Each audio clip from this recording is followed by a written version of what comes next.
तो गाड़ी ऑन करते हैं ना, ये बैंकर हैं भाई, बैंकर और डॉक्टर। बैंकर्स तो अपना पैसा ना बहुत सोच समझ के इन्वेस्ट करते हैं। तो भाई welcome back to another day, another video and another car. आज हम रिव्यू कर रहे हैं XL6 CNG का। मेरे ख्याल से अभी तक तो मैंने किसी का देखा नहीं, शायद हमारा फर्स्ट रिव्यू होगा। CNG में हमें सिर्फ एक ही वेरिएंट देखने के लिए मिलता है, वो है जेटा। और भाई गाड़ी पे काफी तगड़ी वेटिंग है, बहुत मुश्किल से गाड़ी मिल रही है। और हमारे क्षेत्र में, हमारे एरिया में ये पहली दूसरी गाड़ी है जो CNG में मिली है।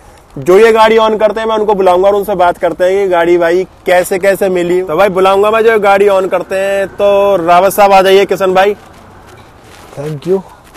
तो ये हमारे किशन रावत जी, और ये जो गाड़ी ऑन करते हैं ना, ये बैंकर हैं भाई, बैंकर और डॉक्टर। X banker. बैंकर और डॉक्टर ना बड़े सोच समझ के गाड़ी लेते हैं। बैंकर्स तो अपना पैसा ना बहुत सोच समझ के इन्वेस्ट करते हैं।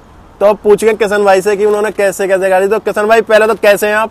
बहुत बढ़िया जी, आप बताइए। और बहुत बहुत मुबारक हो भाई नई गाड़ी के लिए। बहुत बहुत धन्यवाद जी। तो किशन भाई कितने दिन हो गए गाड़ी लिए हुए? ये मैंने ली थी 30 दिसंबर को ली थी, 30 दिसंबर को ली थी। 30 दिसंबर को, साल के एंड में। हाँ जी। कोई और गाड़ी देख रहे थे 7 सीटर में इसके अलावा? कैरेंस देखी थी इससे पहले, किया की। अच्छा। देखने को स्कॉर्पियो देखी थी, लेकिन वो समझ नहीं आई थी उसके हिसाब था, मेरे मतलब की नहीं थी गाड़ी वो। अच्छा, करेंस। और ये तो चलो एक सेगमेंट की गाड़ी हुई, करेंस क्यों छोड़ दी? कैरेंस में वेटिंग बहुत थी। वो डीजल में उसका बुक किया हुआ था, काफी टाइम हो गया था उसको, 2-3 महीने हो गए थे बुक किए हुए। फिर अचानक से ये लॉन्च हो गई, तो इसकी तरफ देखा तो मेरे को प्रैक्टिकल लगी है, और मेरा जो क्राइटेरिया था सारे फुलफिल कर रही थी, तो मुझे फिर ये प्रैक्टिकल लगी, तो इसलिए मैंने इसको चूज कर लिया। प्रैक्टिकल किस तरह से लगी आपको? प्रैक्टिकल ये है कि फैमिली जैसे बड़ी है, छोटी गाड़ी तो घर में है एक ऑलरेडी, लेकिन जैसे कहीं बाहर जाना होता है तो या तो फिर गाड़ी मंगानी पड़ती है या 2 चक्कर लगाने पड़ते हैं। तो उससे अच्छा ये है कि अब एक गाड़ी में पूरी फैमिली एक साथ जा सकती थी, तो वो था। तो जैसे आप बैंकर हो, एक्स बैंकर हो या बैंकर हो, तो पैसा आपको लगा सही जगह इन्वेस्ट कर दिया? भाई अभी तक तो यही लगा बिल्कुल, क्योंकि गाड़ी चला के देखने के बाद, और प्रैक्टिकल है सब तरीके से, मतलब 7 लोग हम इसमें बैठ के आराम से जा सकते हैं, आ सकते हैं। और दूसरा ये भी तो है, आप जैसे करेंस बुक कर रहे थे डीजल में, अब NCR में 10 और 15 साल वाला भी चक्कर है। वो भी एक रीजन था उसको छोड़ने का, कि 10 साल का 15 साल का। उसके बाद में उस पर पैसे बढ़े हैं अभी 1 तारीख से। वो लोग डिलीवरी दे ही नहीं रहे थे, बोले सर दिसंबर में डिलीवरी नहीं हो पाएगी, जनवरी के बाद ही होगी डिलीवरी जो आपकी होगी। तो उसका मतलब वो था कि 50,000 बढ़ा के उस पर फिर वो देते, तो कंपनी अपने मार्जिन के हिसाब से उसको और डिले कर रही थी इस चक्कर में। तो इस पे कुछ बुकिंग वगैरह ली थी आप? मिली थी बुकिंग? तो इसकी मैंने जिस दिन लॉन्च हुई थी उस दिन कर ली थी, सेम डे जिस दिन लॉन्च हुई थी। मतलब मेरा कहना मतलब ये कि ज्यादा बुकिंग करी है आपने। डिलीवरी टाइम कितना दिया था, बुकिंग टाइम कितना दिया था उन्होंने? उन्होंने कहा था कि महीने के अंदर मिल जाएगी। 1 महीने में दे दी? हाँ, 1 महीने में मतलब लग गया था, मतलब 40 दिन के आसपास लग गए थे।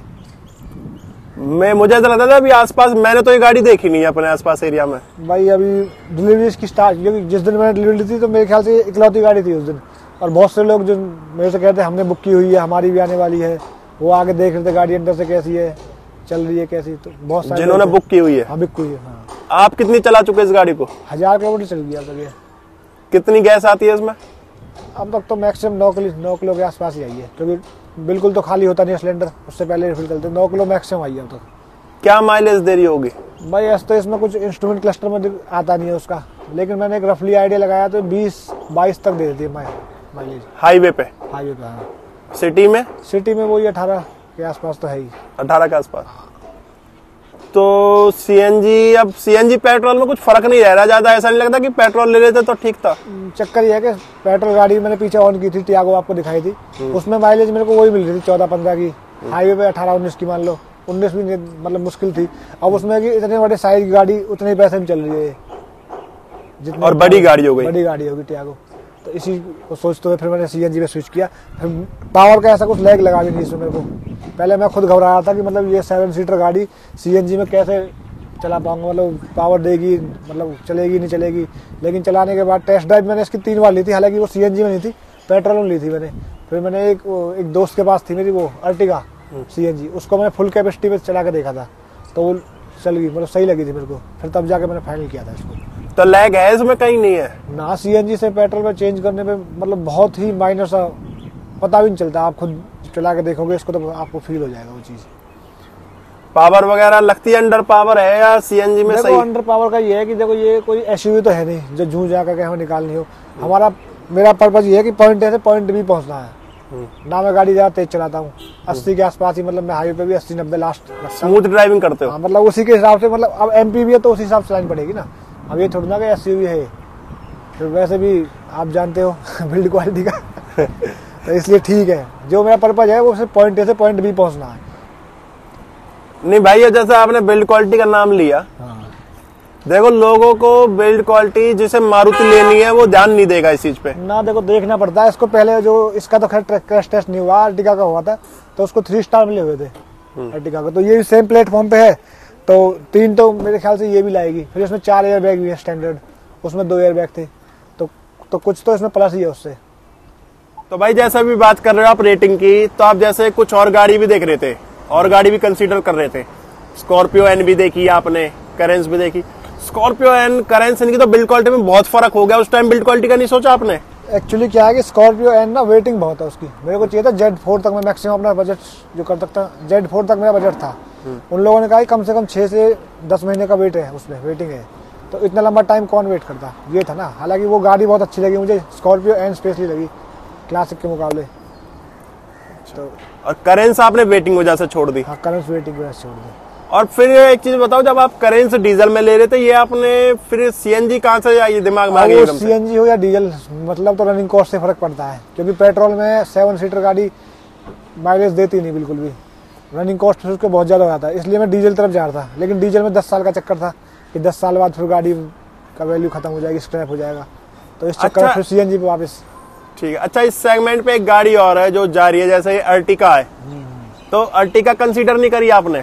अर्टिगा कंसीडर का ये है कि मैं आपको बताता हूँ, मैं गया था मारुति के शोरूम भी, तो वहाँ पे उन लोगों ने बताया कि VXI अर्टिगा मेरे ख्याल से पड़ रही थी 12 लाख रुपए की, जिसमें वो लोग ना कम से कम 70-80 हज़ार रुपए की तो एक्सेसरी दे रहे थे, जबरदस्ती की आपको सर लेनी पड़ेगी ये, तो कंपल्सरी कर रहे थे। हाँ, वेटिंग बहुत ज्यादा आपको लेनी पड़ेगी तब आपको गाड़ी दे पाएंगे।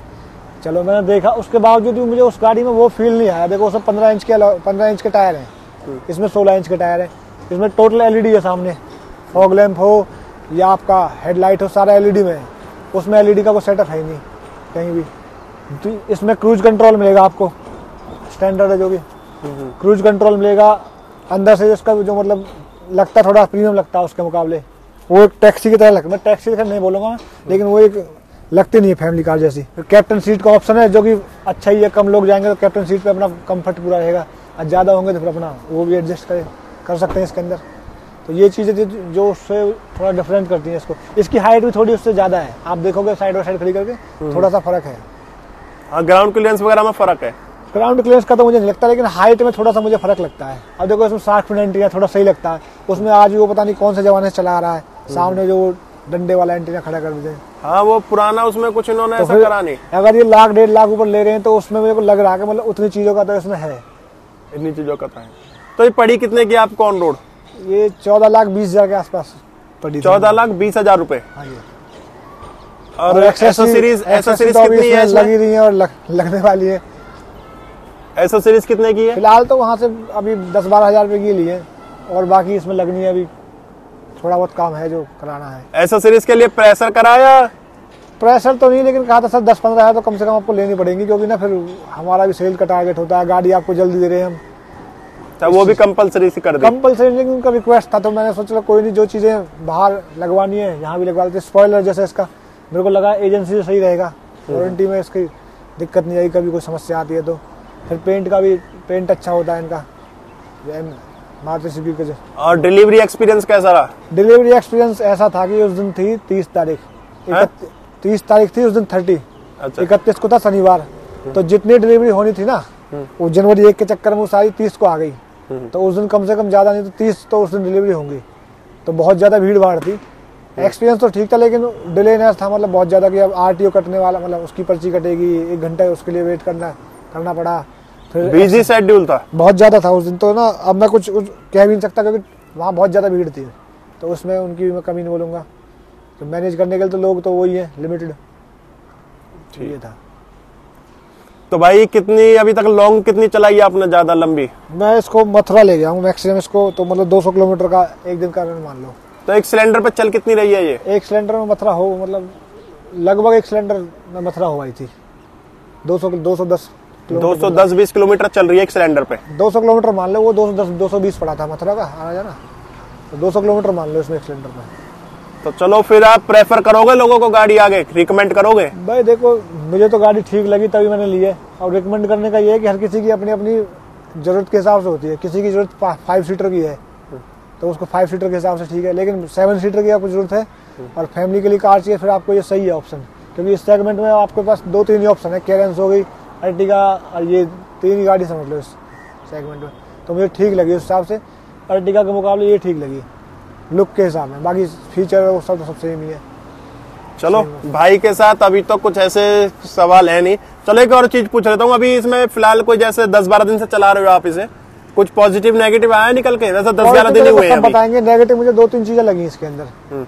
जैसे कि इसके अंदर आप, मैं गाड़ी चलाता हूँ तो इसमें ना तो कोई माइलेज पता करने का कोई हिसाब किताब नहीं है, क्या माइलेज शो नहीं होती माइलेज। तो मैं तो देखो समझ नहीं पाया, आप देखना अगर आपको दिखती है तो इसमें माइलेज का कोई ऑप्शन आता ही नहीं है कि माइलेज आपका क्या है क्या नहीं है। इसकी एमआईडी में कुछ मतलब शो नहीं होती एवरेज वगैरह। देखो सीएनजी का टैंक गैस दिखेगा, अब वो तो रिफिलिंग के लिए देखो ना, तो ये तो पता नहीं क्या है, इसमें ड्राइविंग टाइम आता है, माइलेज का कोई चक्कर नहीं है इसमें, ठीक है। ये आपका डिजिटल क्लॉक आ गई, टाइम आ गया, ये मोशन का कुछ है, ये टॉर्क पावर का हो गया, एक्सलेशन का, अगर एक्सलेट करूंगा तो वो, और ब्रेक करूंगा तो वो। ये तो आपका वो स्मार्ट हाइब्रिड के लिए जो बैटरी थी उसमें ये कैलकुलेट करती है कि अब इसमें कोई उसका लेन देना है नहीं।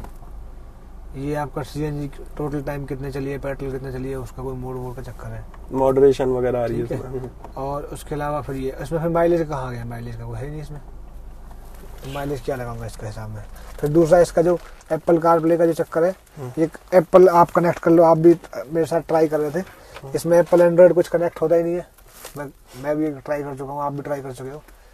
देखो इसको मैं लगाता हूँ उसके यूएसबी में, जो कि ये MGA के ही है सारे सा, ये MGA का ही है ये भी। अब मैं इसको इसमें कनेक्ट करता हूँ और मैं तो देखो चलाने में इसको अभी अनेबल हूँ, मेरे को तो समझ आ नहीं रहा। अब इसका मैं कनेक्ट करता हूँ, प्लीज कनेक्ट योर स्मार्टफोन। इसमें ना यार अभी ये एंड्रॉइड ऑटो वर्क नहीं कर रहा, पता नहीं क्या रीजन है क्या रीजन नहीं है। इसे कोशिश काफी बार कर चुके बट कनेक्ट कर नहीं रहा इसको। लिंकेज मोड तो अब ऑन करो, हाँ अब भी नहीं करेगा, ना एप्पल करेगा ना एंड्रॉइड करेगा। जो कि पहले वाले फोन, मेरे पहले फोन थे, मतलब पहले वाली गाड़ी थी उसमें चलता था, और जबकि फोन भी कनेक्ट है बट ये पता नहीं क्या इशू आ रहा है, इसमें कनेक्ट हो नहीं पा रहा है। तो भाई ने अपने नेगेटिव पॉइंट भी बताए जो इनको 1-2 नेगेटिव पॉइंट लगते हैं। बाकी भाई कुछ ड्राइव कर लो, उसके बाद भाई से दोबारा शेयर करेंगे इनका एक्सपीरियंस। अभी तो फर्स्ट सर्विस भी इन्हें करानी है, 1000 किलोमीटर चला चुके। चलो किशन भाई, thank you so much channel पे आने के लिए। बहुत बहुत धन्यवाद आपका भी। तो भाई मिलेंगे नेक्स्ट वीडियो में, जब तक टाटा बाय बाय।